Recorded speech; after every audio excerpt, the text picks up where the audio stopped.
Hello and welcome back to 100% Real with Ruby. Today I have Allan, who apparently likes fish sticks, although I don't really know what they are.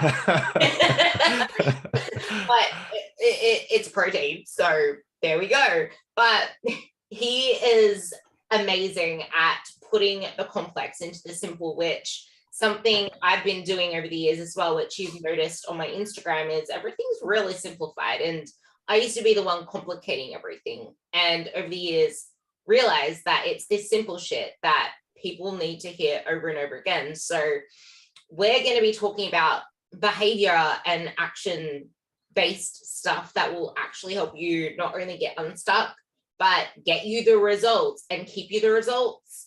And we'll also talk a little bit more about the training and the nutrition around that. But something that has come up a lot is people treat fitness, they treat health as like this on and off switch, because they go from one extreme to the next extreme, but there's no in between. So it's easy to flick the switch off. So with Allan here today, I'm going to let him take it off with that. Well, as far as an on and off switch goes, I think that more speaks to the fact that people view nutrition and health and dieting as something that they need to do, and then it's done. And I think that that's kind of going into the situation, looking at it in a wrong way to begin with. I mean, if your goal is to actually improve your health, improve your physique, improve your performance, the bad news is that there is no on and off for this. It's literally you turn it on and that is it for the rest of your life. If you want to maintain progress, you need to make changes that tend to incrementally build on themselves and that become part of you and that you sustain for the rest of your life. Because look at this realistically. If you're somebody that wants to lose body fat, you start at, whatever your weight is, 220 pounds, and you lose 50 pounds of body fat and you're feeling really good about yourself. You're very happy. If you start going back to the way that you were eating at 220 pounds, you're going to go back to 220 pounds. And I think that one of the big issues with this is that, I mean, even if you look at the research, nearly 90% of people that are successful in a weight loss diet, a year later, they're right back to where they started. And they're right back to where they started because they didn't go into it understanding that this is a core change. This is not something that is transient. It's not something that's temporary. And if you're looking at this as something that's temporary, like, oh, I just need to get through this, it's not going to be something that's going to stay with you for the rest of your life. So I know that that you have some questions later that you wanted to go into on like motivations and stuff like that. But I think that this kind of ties that in really well. People think that motivation is something that they have to get things done. Motivation is one of the least important possible things in changing your health. You don't need to be motivated at all. And that sounds like it's like really negative thinking. Motivation can be an extremely good boost to your fat loss or your physique goals or your performance goals. But what you really need to figure out is why you're committed to making those changes. Because commitment is the thing that is going to take you through those hard times, whether or not you want to go to the gym, whether or not you want to prep your food. If you figure out why you want to do it, how that deep down benefits you, you're going to do it whether you like to or not. Now, in the beginning, you will often find that you are forcing yourself to do these types of things. It's not always easy. And the fact that you have to force yourself to do it doesn't mean that anything's wrong with you. But you just do. And when you have motivation, that's a bonus. Anytime that you have motivation, anytime you feel great, anytime you want to get into the gym or you're really enjoying how you're cooking, good. Use that to the best of your ability. When that goes away, and it will go away, it kind of ebbs and flows. When that's low, you remind yourself why you're committed to it and you stick to that. And that's how you build this habit base that you were talking about in the beginning when you brought this question up. Can you go and just grind through with all motivation in the beginning, maybe for a few months? Yeah. But, you start to realize that in everybody that goes on a fitness journey, whether it's to gain muscle or lose fat, realizes that it's going to take a lot longer than they had first hoped. And when you realize that it takes a lot longer than you first hope, you start to get that, oh man, is this really worth it? Is this grind the thing for me? That's where you start to fall back on, okay, why am I doing this? How will this benefit my life? The motivation is low right now, so I start to go on autopilot. I've been going into the gym, periodically, and making a habit of this, and then you start to sit back on your habits. The bad news is it doesn't always become something that you find super enjoyable, the process itself, but you can find benefits in what the process provides for you. Maybe you hate going and working out. I mean, Muhammad Ali was famous for this. He said that he hated every single day of training, but he loved winning and he loved being a champion. And you can use that too. You can say, man, I don't love going to the gym, or I don't love lifting weights, but I love how it makes me feel. I love how I can play with my kids. I love how I can keep up with people that are 10 years younger than me. I love how I feel. I love how it makes me sleep. So whether or not you fall in love with fitness or cooking itself, you can find parts of the whole situation that you can appreciate and use that as your crutch when you need to, and resort back to your commitment. Yeah, it's when we focus so much on losing weight quickly and the extremes, it makes us feel like there's only this one way of doing things. And like you said, it's a core change. And if you're only thinking there is this one way of doing things and you need to go extreme, that's not changing anything at your core, because you're only focusing on the outcome, and that isn't going to make it sustainable. And it's so easy to be like, I just want to hurry up and lose all this weight, so I want to go to the extremes. But the thing is, not only is life unpredictable, but in saying that life is unpredictable, you fall to the level of your habits, you fall to the level of your systems. And there are very apparent saboteurs that exist, like emotional eating, maybe not being able to control ourselves in the office at work. Like, there are these things that we have to first nail down before we decide to go any other extreme. Like, it's a step-by-step process. So maybe you can talk a little bit more about what it is that you feel is the biggest barrier to making these changes, and how important it is to look at the habits and the systems we develop to actually facilitate the process. And So I think that there's three steps to any habit, and I think that it's extremely important to understand the three steps to every habit. Every habit is made up of three things. And this is good and bad habits. And knowing this, you can reinforce your good habits, and you can alter your supposed bad habits to be more productive in what you're trying to achieve. So it starts off with, you get a reminder. So there is some kind of reminder for every cue that you do in a daily life. And maybe it is, you have a stressful day at work. And when you have a stressful day at work, you normally reach for like a donut or something like that when you come home. Maybe it's when you have a kid and you make them a peanut butter and jelly sandwich during the day, and maybe you eat a couple bites of that peanut butter and jelly sandwich because you're making it. And so you have this reminder, and keeping a food diary is one of the best ways that we all talk about. I mean, most coaches talk about keeping a food diary in some way or another, because it helps you identify these reminders. So then you have a reaction to that reminder, and the reaction is the way that you respond to that reminder. And that can be both good and bad. But knowing that you have a reaction allows you to adjust that reaction. You identify the reminder and you adjust that reaction to be more productive in your life. So if your normal reminder is, well, whenever I get home from work, there's a Dunkin' Donuts or whatever donut place is near your business. When I drive by that, I'll stop in and I'll get 3 donuts. Well, we've realized that your goal is fat loss, and that reminder is kind of triggering this bad behavior that is a habitual bad behavior.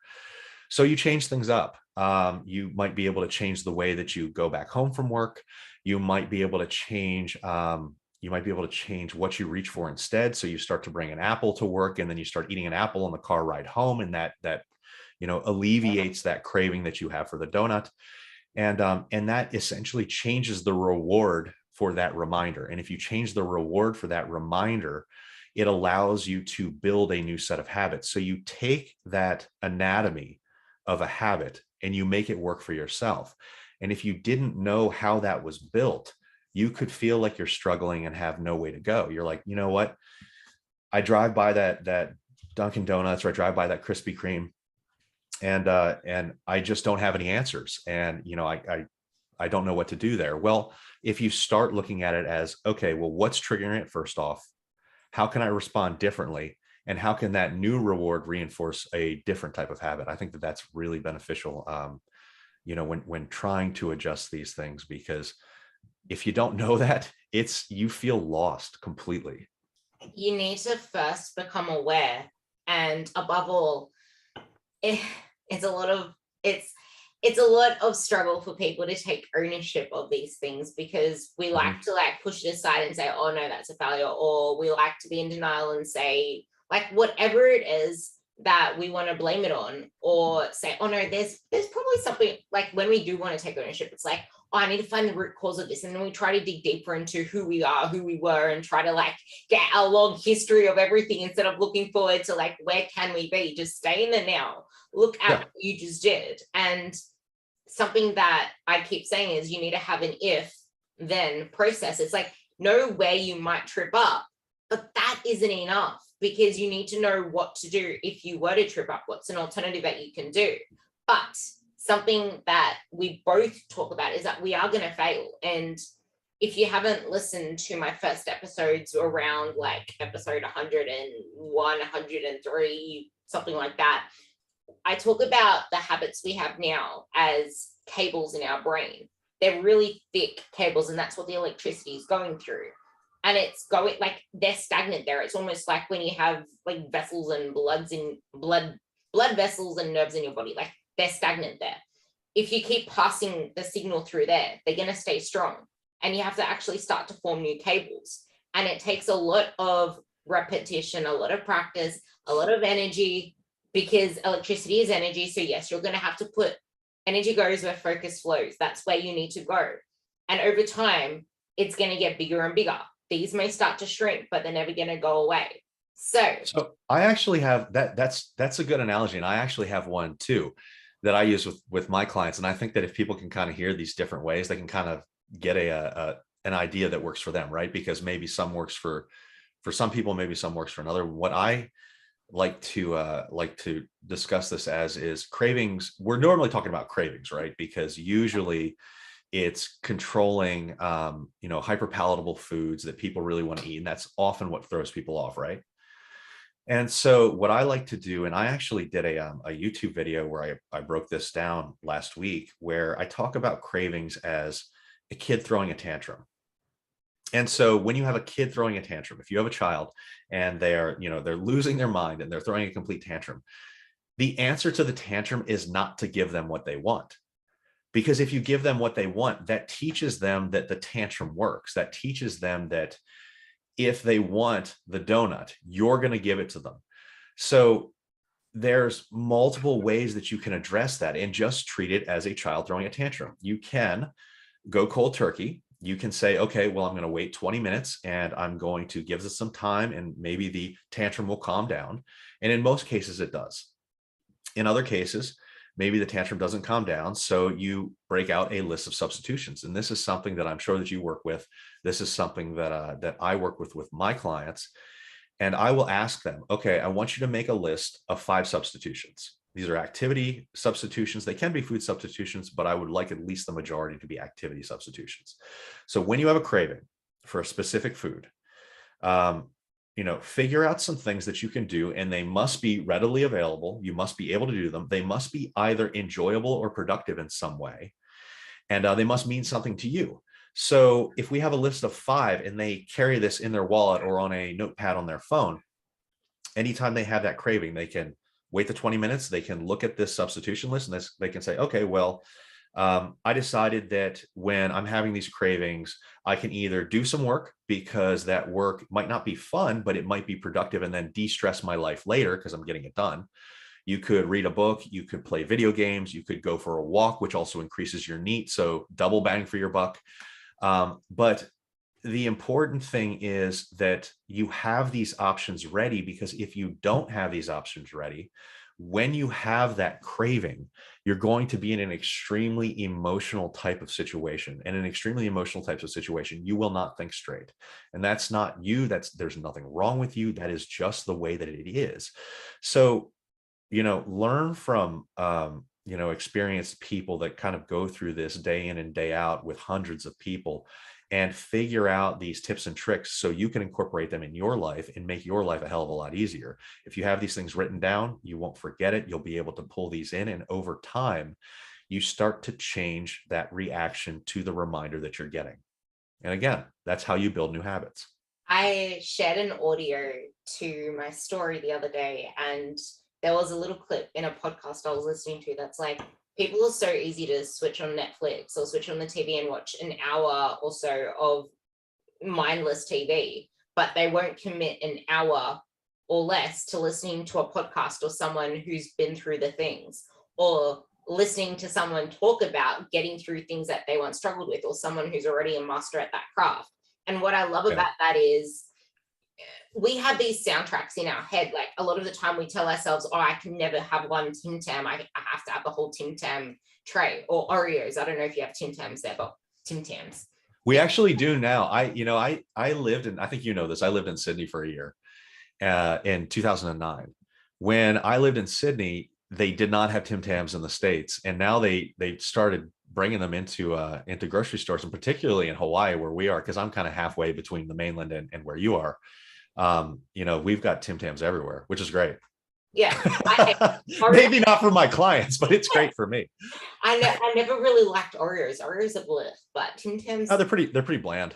They are, and I don't like the cream in between. But Tim Tams they're just different. And see, this is the thing. Like, you can talk about food, and all of a sudden you start wanting food. Like, that's the thing. It's there is just so much out there that makes it so hard to even fathom this whole, oh, I want to intuitively eat. Like, there is no real intuitive eating in a world that's full of these palatable foods. I have you've probably heard me talk about this before. I have kind of a the words intuitive eating make me a little bit butthurt, and the words intuitive eating make me a little bit butthurt, because I don't love it. And I think that if you are in a conversation where you're telling a person to be intuitive with their eating, it's generally because they've struggled with eating in the past. And if we've struggled with eating in the past, that means the way that we intuitively eat doesn't work for whatever our goal is. So intuitive eating is not the answer. And I know that this is going to be a big semantics argument, and you will really divide fitness professionals about this. But I think more informed or educated eating is the right way that we should go. And again, this could be semantics. But the way that people normally eat is often the reason that they're in the position that they're in, that they're struggling with what they're struggling with. So what we need to do is we need to adjust intuitive eating. And I don't think that there's anything wrong with, not weighing food or anything like that, but you certainly have to set up some sort of guidelines. There's no just go off and eat how you feel like you should eat. That doesn't exist. That's just like giving a kid a gun and being like, good luck, because if they've had these issues, they're not qualified to do this. If you've got a guy that's always been lean, I mean, maybe he has maybe the choices that he makes are roughly in line with his caloric intake. Maybe he doesn't like sweets. Like for me, I don't eat sweets. And this is not something that I'm bragging about. It's just, I find a lot of guys are like this. I don't like sweets. We don't eat sweets a whole lot. I just don't like it. But like, I'll eat cheese, or I'll eat like nachos or a cheesesteak or something like that. And so desserts aren't a problem for me. I never want to reach for that type of stuff. But then I've learned that I need to be a little bit conscious around some higher fat, higher salt foods. And learning these things, it's not intuitive for me to avoid these, but it's an educational thing that I got through for, by having the food diary, figuring out, what works for me, what doesn't. And there are certain situations, this is another thing that I really want to touch on with intuitive eating. Telling a person that they cannot have a food is not necessarily wrong. Now, Right. I want to put a caveat on that, because if I don't put a caveat on that, it's a really bad piece of advice. The caveat is, say that I talk to you and you tell me that Tim Tams are a bad thing for you because you overeat them, right? And you're a new client and you're working with me, and I say, okay, so we've identified Tim Tams as a trouble or a trigger food for you. Why don't we take Tim Tams out of your diet completely for 4, 6, 8 weeks? Allow you to eat different foods, and tell you that we will reintegrate Tim Tams as you start to feel that you are more comfortable eating these foods with control. Now, I'm okay with doing that, but I want to tell you that we're doing this with a time frame, because people can get through things with time frames. If I'm saying like, you'll never eat Tim Tams again, immediately your mind starts to rebel. You're like, but when can I have Tim Tams? Because I want them. If I say 6 weeks, we're not going to have any, then we'll reconvene, we'll get back together, and then we'll see how you're doing. Most of the situations that I do this with my clients, they will sit down and they'll go, I'm okay, I'll try it. They know that there's a light at the end of the tunnel. We get to 6 weeks and I say, okay, well, do you want to have Tim Tams in your diet? And they're like, you know what? I'm doing okay without it. And we're like, great, perfect, problem solved.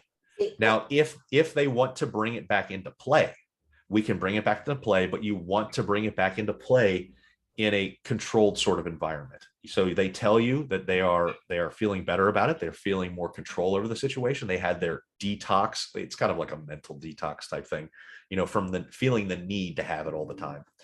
And you say, okay, well, let's try it this week. Let's have 2 Tim Tams. Which day is most important to you? Most people will be like, well, I'm off on Saturday, I want to kind of relax.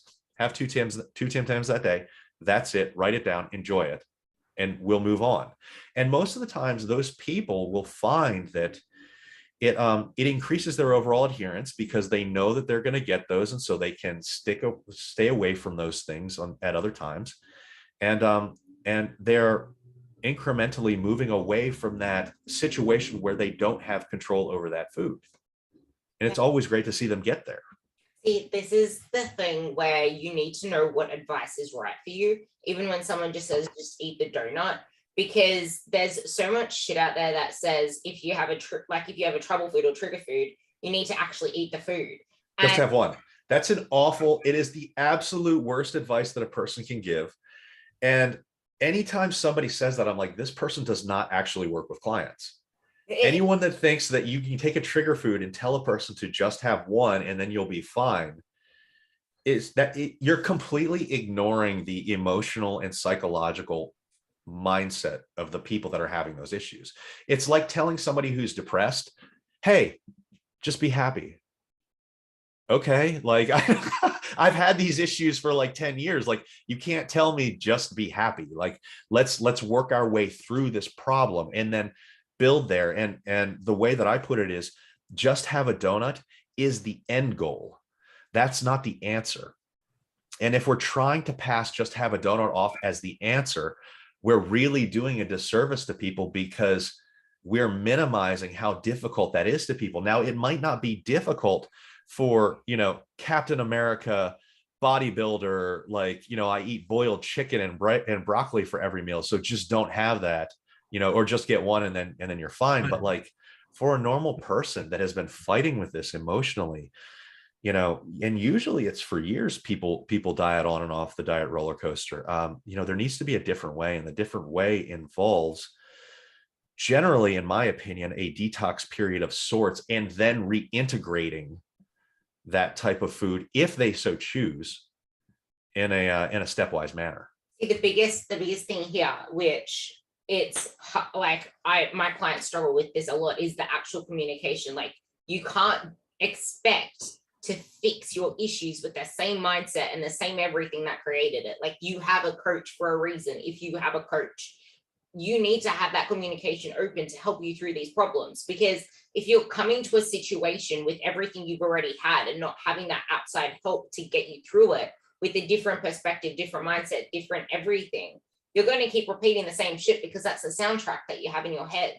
And you said something amazing there too, because there are so many people out there that make us seem like we're like these dieting culture kind of people because we're saying don't eat the thing. But I have an example of a client who every single time she opened a peanut butter jar, there was only half left by the end of the friggin' 10-minute setting.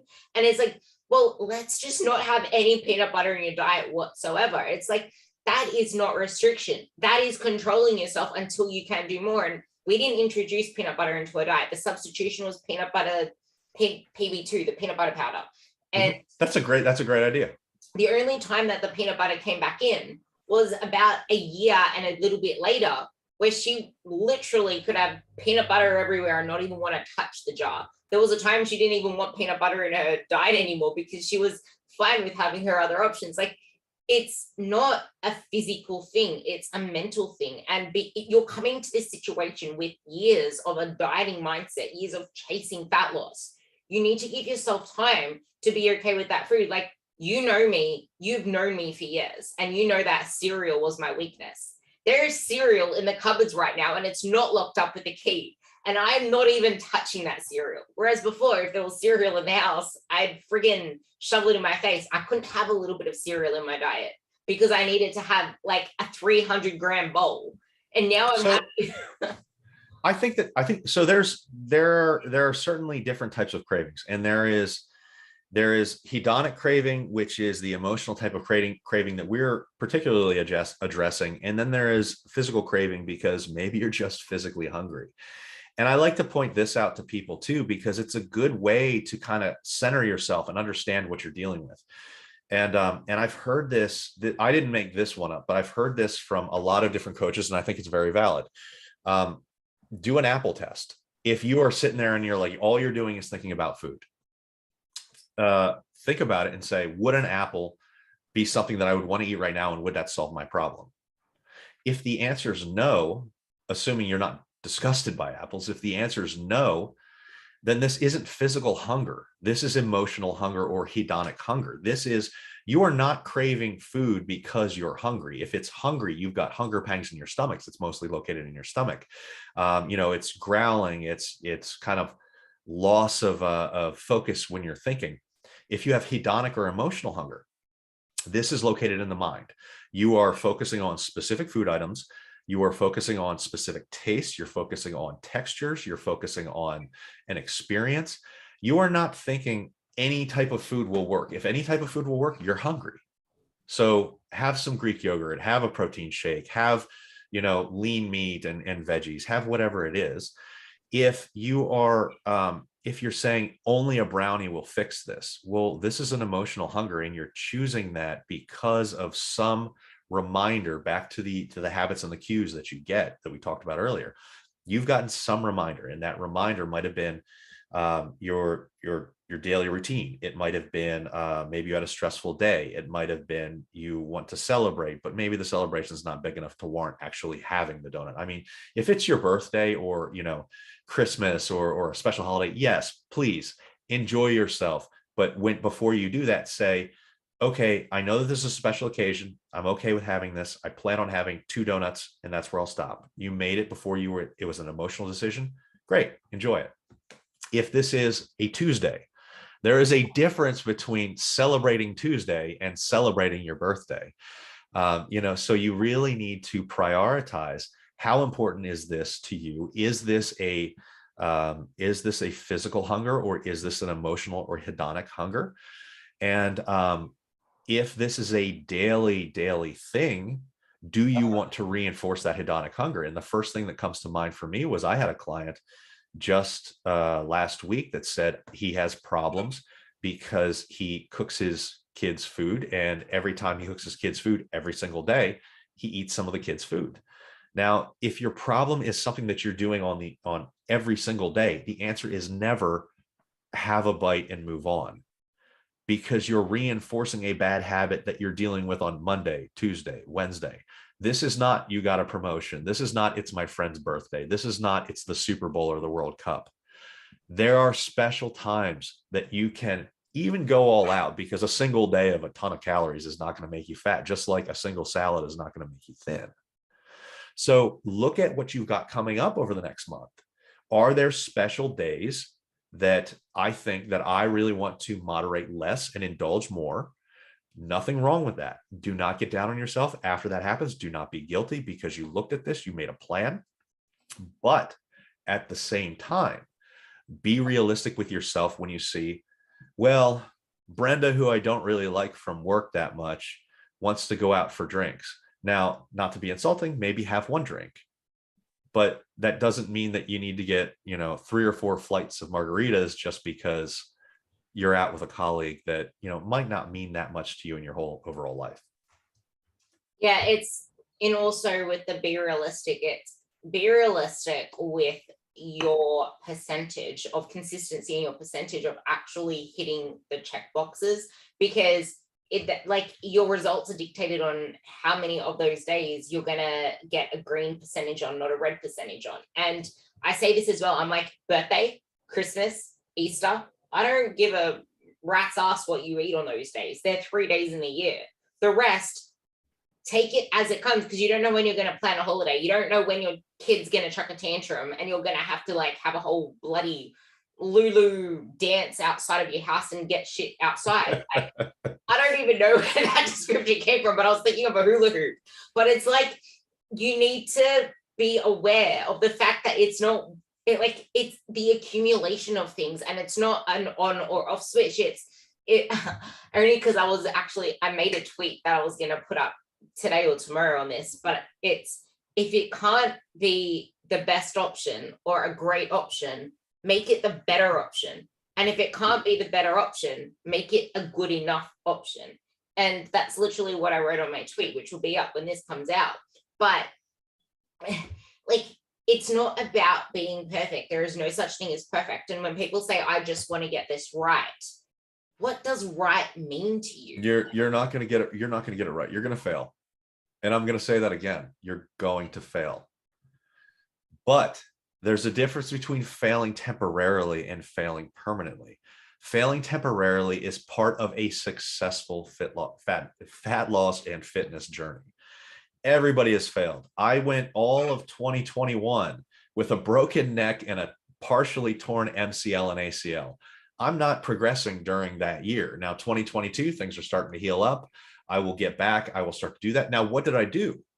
Just like what Ruby said, you cannot always do all that you want to do. So for 4 months, I couldn't walk. But when that was happening, it was like, okay, well, what can I do? So I controlled what I ate. I controlled when I cooked. I took control where I can. It was even better. My diet was even better during this period, because it was like, well, if I'm not at the gym for an hour and a half, I've got some more time to cook. So this is great. So let's take advantage of this. And I think that the really successful people start to realize that time management is extremely important, one, but when you've kind of gotten that down, doing what you can do is the important thing, and I go through, we have a lot of athletes that have injuries from time to time, and they can't do exactly what they want to do. But then we ask, what can you do? Can you get your knee up? Can you, if you have an issue with your knee, can you work upper body? Can you work on some of these other things? So your time isn't at a complete standstill. And if you look at it in a way that of the what can I do type of situation or type of mentality, life becomes a hell of a lot easier, because life is more what can I do than I'm doing everything I possibly can. Yeah, and you simply can't do that. I wrote that in a sentence too. It's like, if you have more than 3 priorities, you have none. And this month marks the 7th month that I'm dealing with a hamstring injury. And it's only this month that I've been able to start doing leg curls. And last month that I've started being able to do hinges, like Romanian deadlifts and hyperextensions with weight without it actually hurting me. But I'm still struggling to do leg curls. And a lot of people are quick to let something like that let them down. And I remember 2019, I injured my lat. And I'm a deadlifter. I couldn't deadlift properly with that lat injury. And I let that take me down a really dark spiral. But this is the thing, I heard this as well on a different podcast. It's high performers don't talk about all of their successes and how well they're doing, because high performers are probably the ones that have learned the most. They have failed the most. That's why they're successful. And it is so true.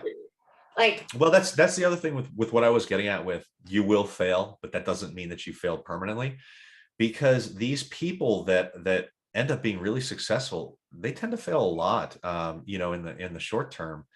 And the big difference between them and others is that they're resilient and they learn from where they failed and how they can improve, and how to prevent that in the future. So, over time, these guys become really great resources for helping to alter, your own plans, and getting some ideas, because they've been through it all.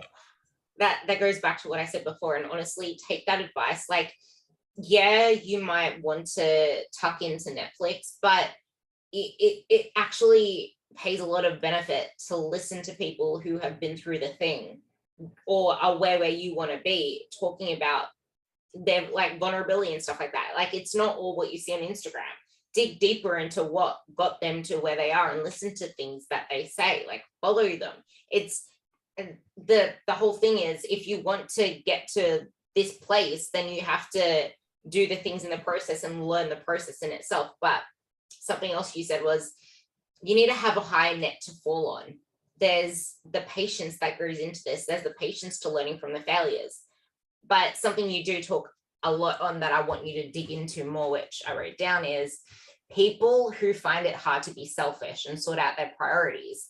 You will always feel constantly overwhelmed. And this is when, if you tie it into the start of the whole conversation, this is those saboteurs where it's like it's an on or off switch, because you find it hard to be selfish. You find it hard to sort out your priorities. So your sleep goes down, auditing your time and energy goes down. And then you complain about your lack of results from the work you're not doing, because you're not being accountable, you're not being communicative, which is an important part of the process if you have a coach. But even with yourself, you're not being accountable, because all of a sudden life's going on. So how would you address that?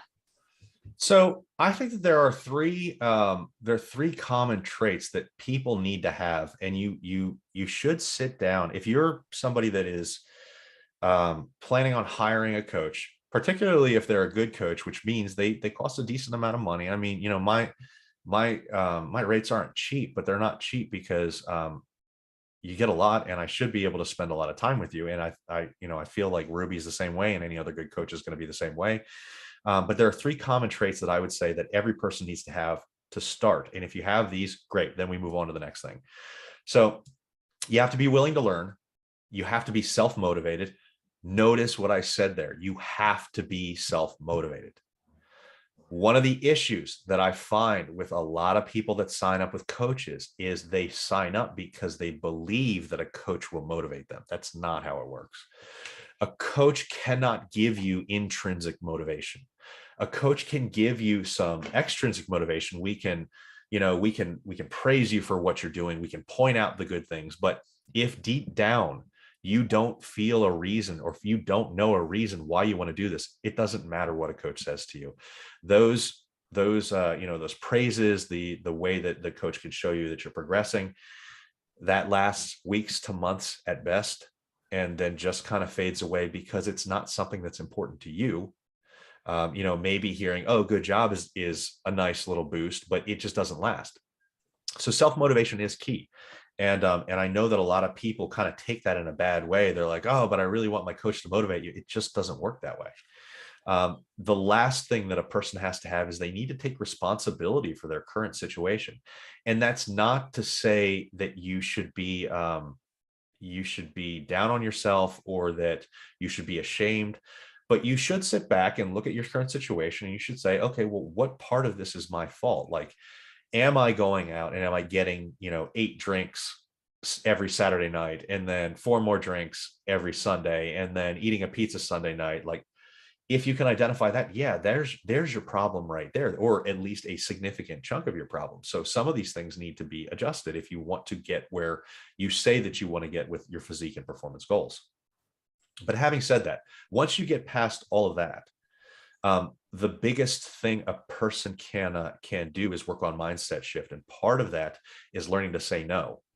And learning to say no is a very important skill that people are, one, uncomfortable about, and two, they really don't want to do it. There's going to be times where you have social obligations, and learning to say no to certain parts of that social obligation may be the right move for you because it doesn't support who you're trying to become. If there's a bake sale, it doesn't mean that you need to go and try every other item that's out at the bake sale. Sure, bake some for your own, bring it in.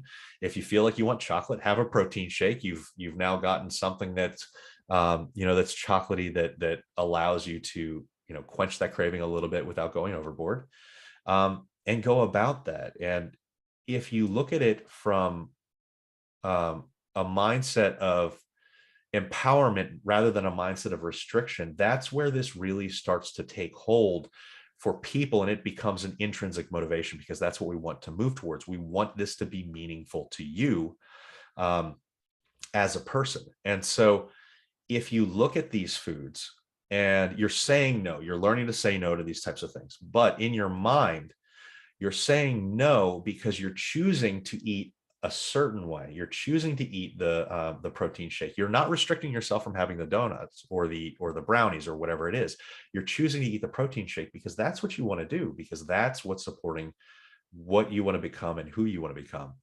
And I think that these distinctions in the mindset of surrounding food and food choices is really what gives you that benefit as far as building that proper relationship with food.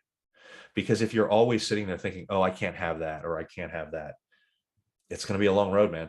It's never going to quite be where you want it to be.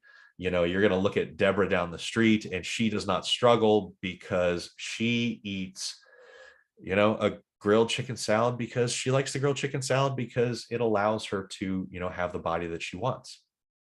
See, this is something that everyone listening to this needs to apply to every single thing in their life. Because if it's, oh, I have to do this, so you're treating things like a chore. I talk about this endlessly. If you're going to hate the process and be so outcome driven, where is the enjoyment in the process? Like, you can't aim for, oh, I'll be happy when, or all this stuff. Yeah. Outcome. You need to actually find the joy in the process, because you will never be happy at an outcome if you hated the way there, because you just lived an unfulfilled life and you didn't really create anything in that process that's going to sustain it after there, because you'll either flop off or you'll forever be chasing, okay, what's next? Well, even like I talked about before, you don't have to love the process as long as you positively reinforce the process. And an example of that is, okay, I don't love eating, whatever it is that I don't love eating that's supposed to be healthy, but I do like how I feel afterwards. Yeah, And so by focusing how you feel afterwards, you can support that habit and actually gain something positive that is meaningful to you. I actually love that you interjected there, because that's actually something really important for people to realize. You're not always going to love what you're doing. You're not always going to want to be making those choices. And there are going to be times when you really don't want to show up. And I've had many times.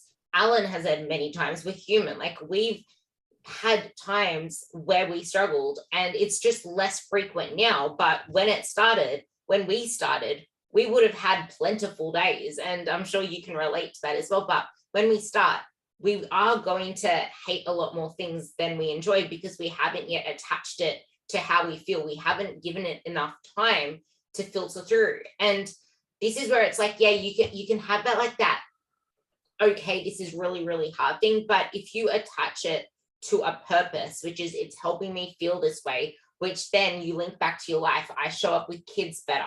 I'm better at work. I have more energy. I feel more like, you need to have purpose in the journey, because then you will go through the phases where you're enjoying it and not enjoying it, because you're process driven in the fact that, okay, now you see how it's relating to your life.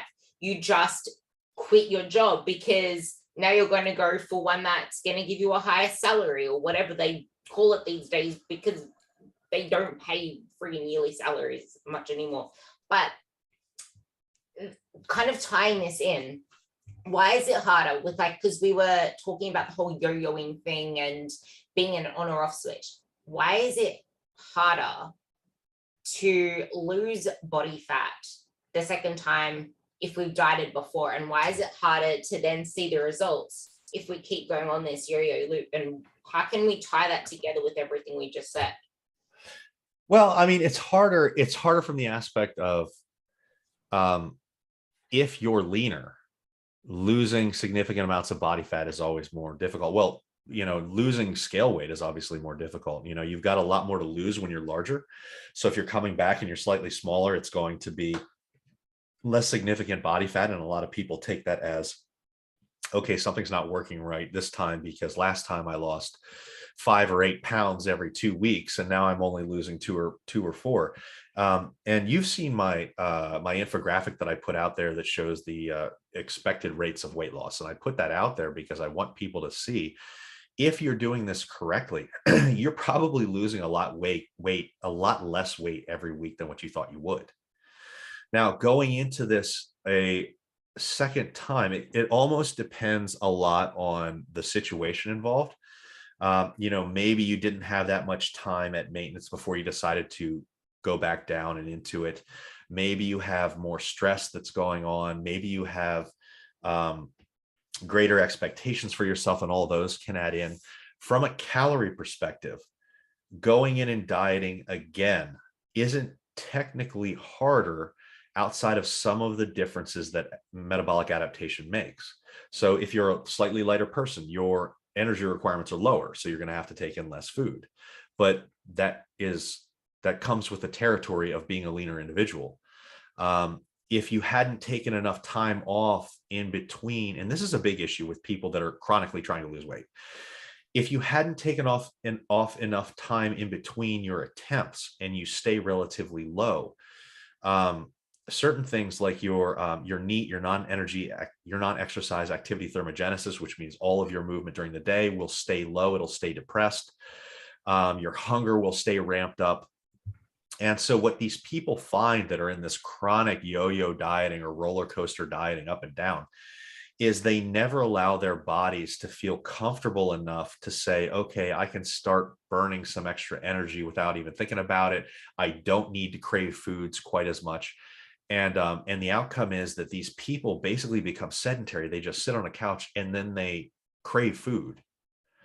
And that's a bad combination to have, that they might not have had that first time that they went from not trying to diet and then dieted down, and then, trying to come back and diet a second time. They might have that adaptation still in play. And so staying consistent becomes much more difficult.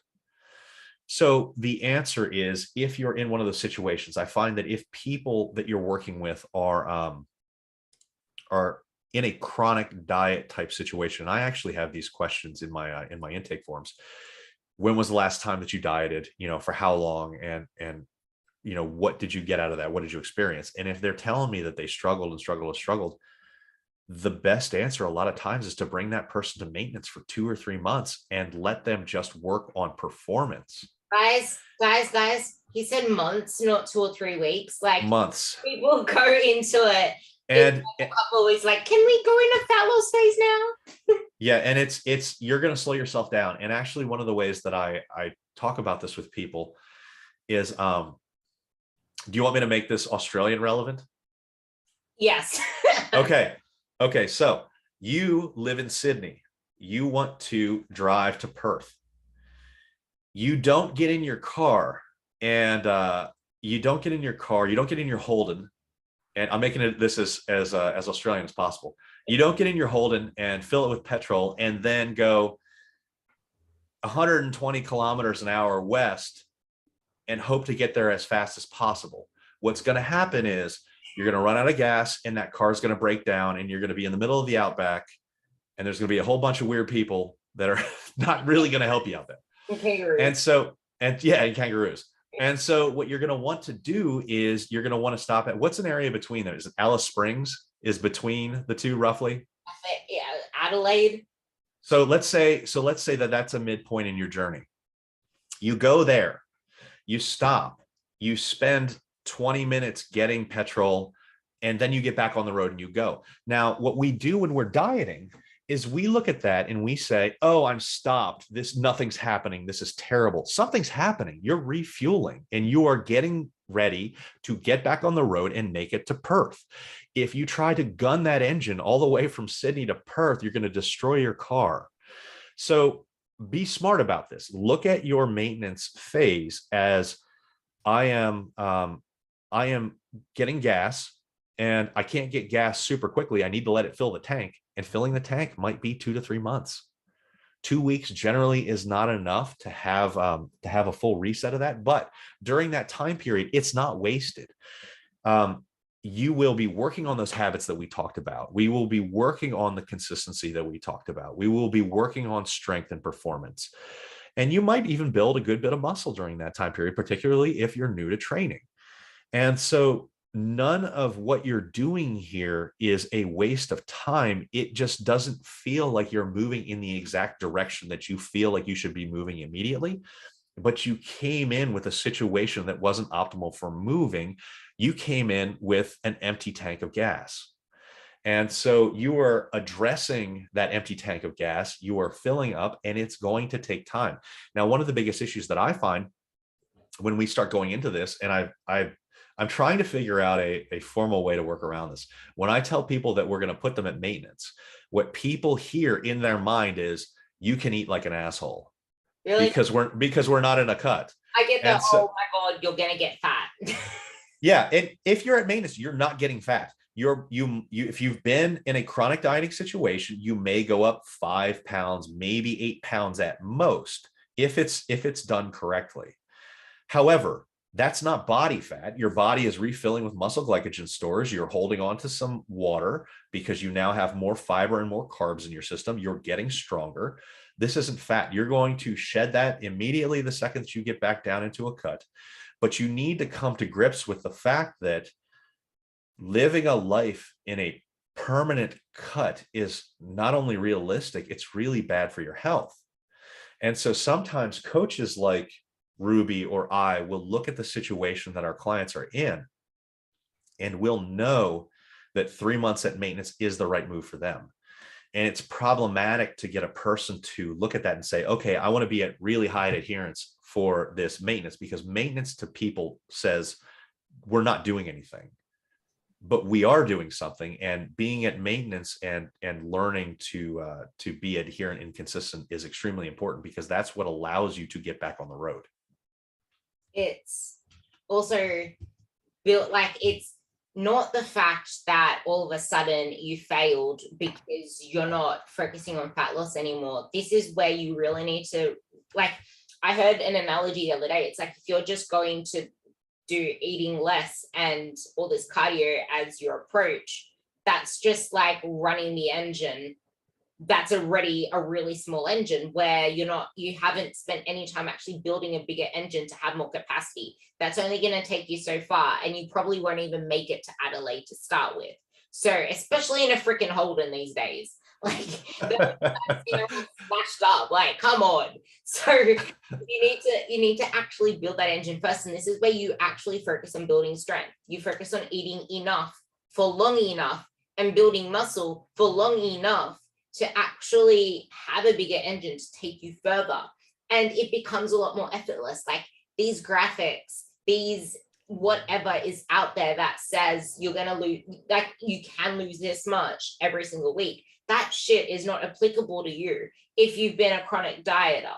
If you've been a chronic dieter, that is only applicable, and if you're not consistent enough, that is only applicable to you if you actually do the right things, you spend time away from dieting so that you can actually effectively lose fat. And think about this. If you actually lose, say, a kilo a month, and you lose a kilo a month linearly for the rest of your life, and that's all you're chasing, it doesn't work that way. Like, that just seems so stupid in your head, and people believe that. I mean, it's unpredictable. And I remember that Bill Campbell did and for those that don't know, he's a nutrition and fitness researcher. And he did a study out of University of Southern Florida, and they took everybody and they used the best equations that they possibly could to tell, maintenance level calories, and they put them all in the same diets, and they followed them for 16 weeks. And they had predicted amounts of weight loss for each person based on their body composition and based off of the calorie deficit they were putting them on. And none of them came out to equal the predicted weight loss. And so if you think that you're going to ask your coach, oh, I'm 170 pounds, can I get to 150 pounds in 4 months? The coach has no idea. This is extremely dependent on how, your genetics, how consistent you are with this. And when you were talking about losing X amount of weight every 2 weeks or every month, sometimes the right mentality there is, okay, is this going in the direction that I want it to be going? And if it is, rack that up as a win. Don't get discouraged because it's not double what you thought it should be, or it's not what Rick down the street got when he tried it, because you're not Rick down the street. And so, these things need to be put into perspective. And if you start to look at the long-term trends, you'll see what's working and what's not. And you'll also notice that the strongest, not really the strongest, but those that actually focus on being strong and putting on muscle and building their body have more success getting that dream body that all these people forever chasing fat loss get. Like, why are there still people forever chasing fat loss? Why are there still people complaining they can't get results? Because they have the same mindset every single time. They do that because chasing fat loss seems like a more straightforward answer. The problem is what they don't understand. This is most people, and especially people that would potentially be considered skinny fat. You're skinny fat because you don't have the underlying muscle to either just be fat or just be lean. And so the answer for most of them is to build muscle for 12 to 18 months prior to even worrying about going into a full cut.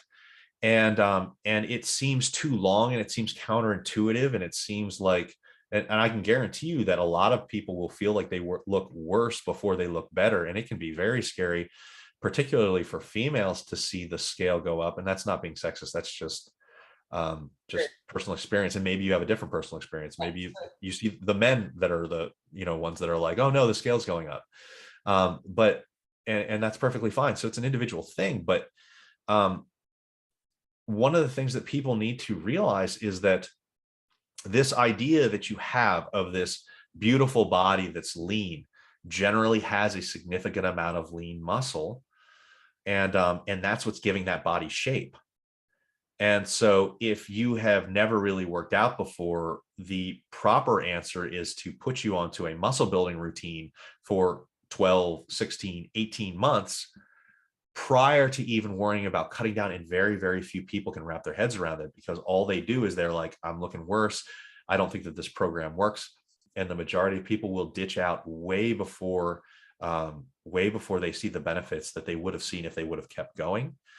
And so it's really important to find a coach that you trust and then follow the process. And if the answer is build for a long time, there is no faster way to get you to where you want to be than to get over these difficult hurdles in the beginning. And I'm very mindful you need to go soon, but I'm going to keep bringing this up because it just stays in my head.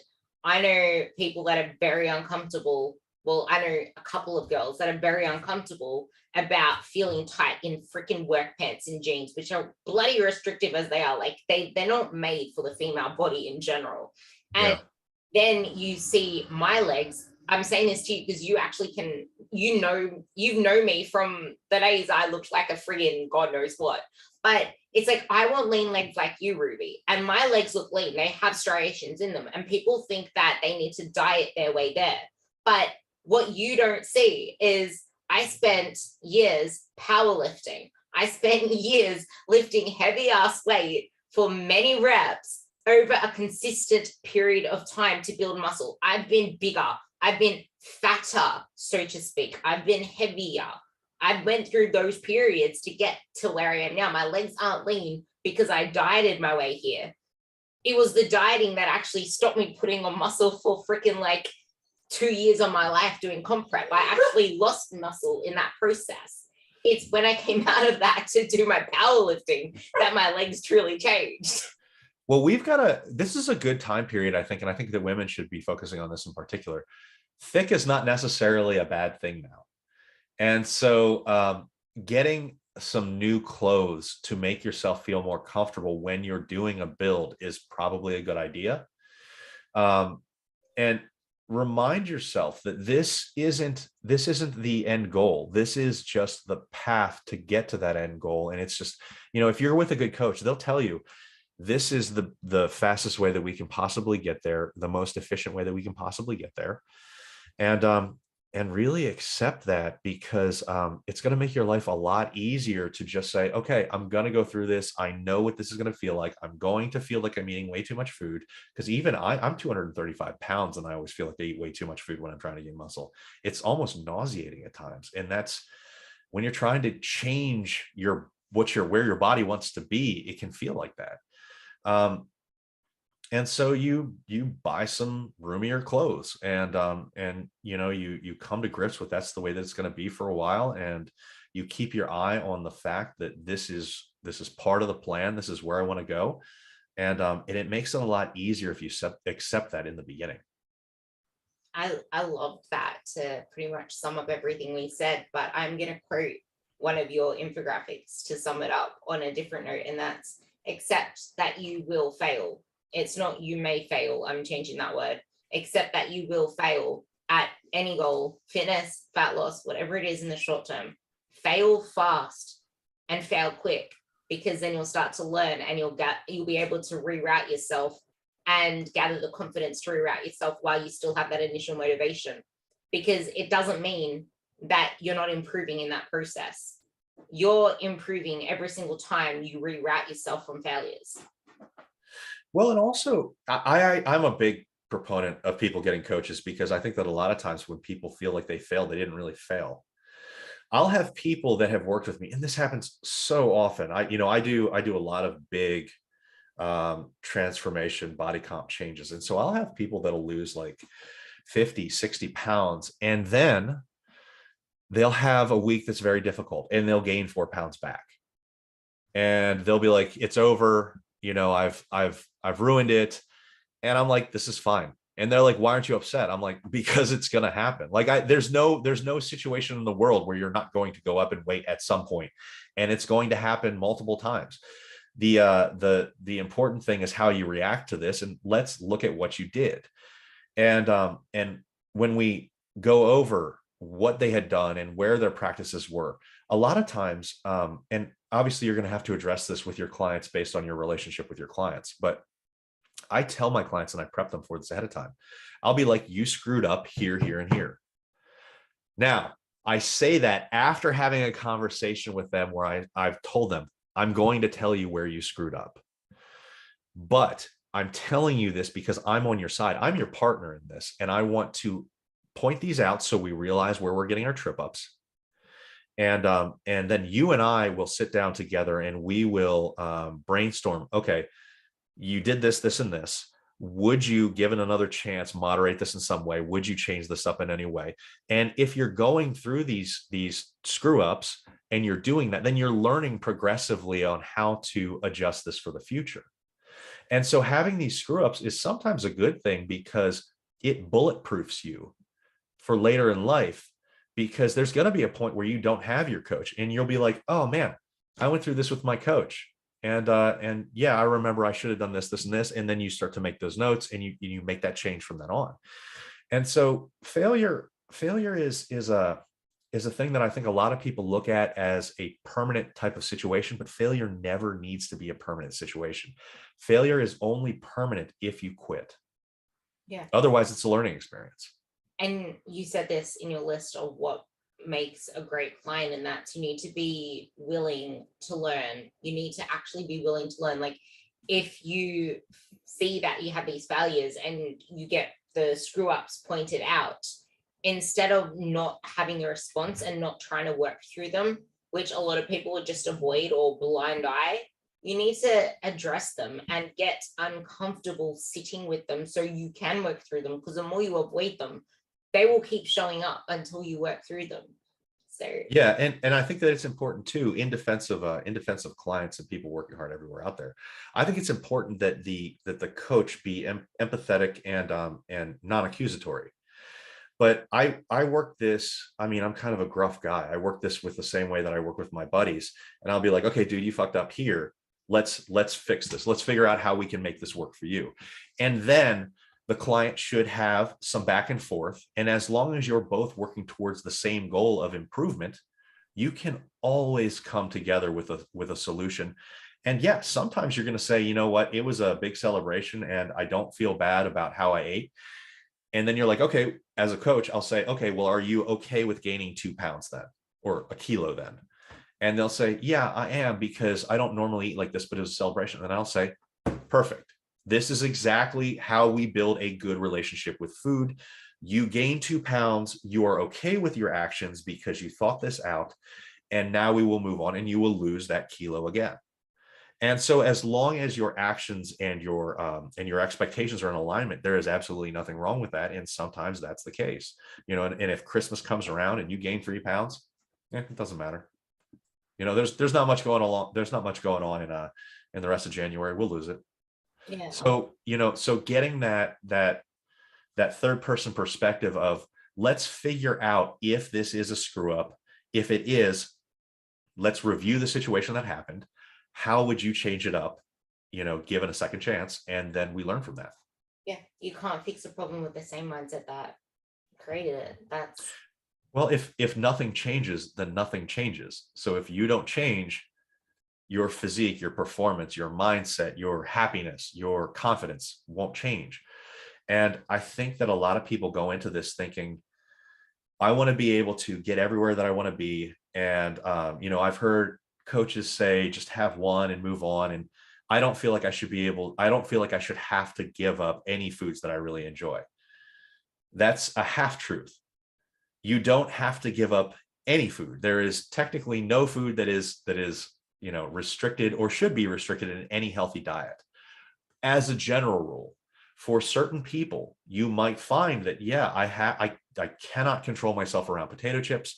And then you do that little detox, and then you come back and you meet again and you talk to the client and you say, okay, do you either feel more in control and you want to bring it back into play, or do you not feel in control? And if they say, I don't feel in control, then you talk about, well, would you consider keeping this out of your normal diet regularly then? And as long as that's brought up and that's the decision that the client makes, that's a perfectly valid decision for a client to make. This is saying no because you feel that it benefits your life overall and you're okay with that. Yeah. So saying no does have benefit. It just has to have benefit in the right way that doesn't enforce a restrictive mindset, but enforces an empowering mindset of you making that decision to take control of the way that you eat food, and being honest with yourself is all you can do. Yeah. Because every yes comes with a trade-off. So Mm-hmm. that's a perfect way to end all of this. And I think he summed it up perfectly. I don't really need to add anything more to that. This is the fastest way, and the fastest way isn't the end goal. It's a process to the end goal. That was my favorite thing that you said.